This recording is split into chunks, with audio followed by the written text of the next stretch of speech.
સ્વાગત છે અને તમને બધાને અભિનંદન પણ છે કે તમે સાયન્સને વિષય તરીકે પસંદ કરી અને આગળ કારકિર્દી ઘડવાનો નિર્ણય કર્યો છે.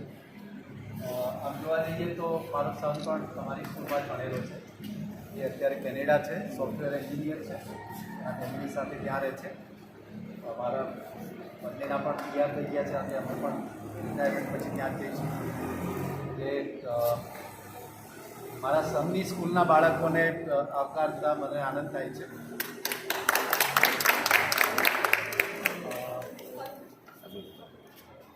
મેડિકલ કોલેજ જે છે અત્યારે 3 પ્રકારની મેડિકલ કોલેજો અસ્તિત્વ ધરાવે છે પૂરા ભારતમાં, ગુજરાતમાં. એક છે એની જે છે સરકારનું ટ્રસ્ટ, જે તમે અત્યારે અહીંયા ઊભા છો, એ GMERS એટલે Gujarat medical education and research trust જે છે એ ગુજરાત સરકારનું જ ટ્રસ્ટ છે, પણ ટ્રસ્ટ છે એટલે એ ટ્રસ્ટની મેડિકલ કોલેજો છે. અને એવી અત્યારે હાલ 12 અને બીજી 2 વધી છે એટલે 14 મેડિકલ કોલેજો અત્યારે હાલ GMERS ટ્રસ્ટની છે. અને બાકીની જે મેડિકલ કોલેજો છે એ પ્રાઇવેટ મેડિકલ કોલેજો છે, જેમાં સદંતર પ્રાઇવેટ સંસ્થાઓ, સેલ્ફ ફાઇનાન્સ સંસ્થાઓ પોતાની રીતે આખી મેડિકલ કોલેજો ચલાવતા હોય છે. હવે અમે એડમિશન લેવા માટે તમારે નીટ ફરજિયાત છે.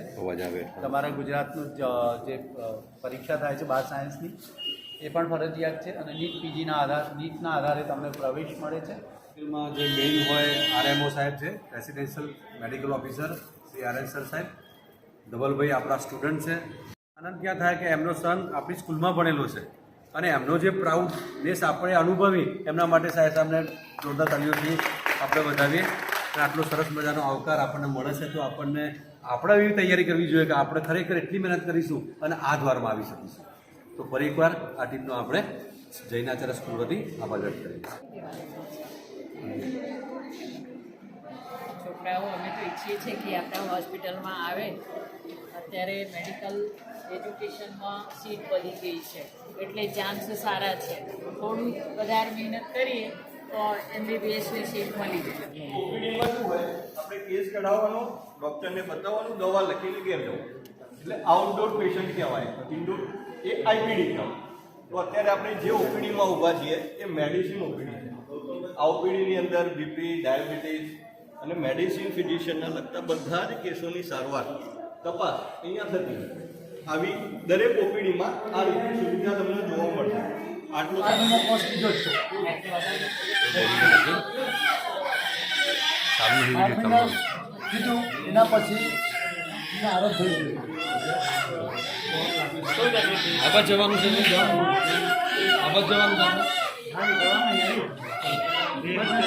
29 દિવસના એના શું મારે છે ને 29 દિવસ પછીના પેશન્ટ અહીં પીડિયાટ્રિક વોર્ડમાં આવે છે.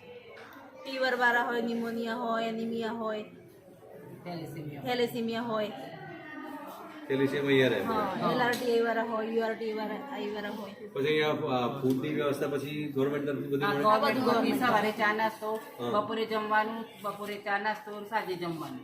એટલું અને એની સાથે કોઈ રિલેટિવ હોય તો એક જ જણ હોય ને એકાદ તો હોય ને એક વ્યક્તિને એક વ્યક્તિને આપો.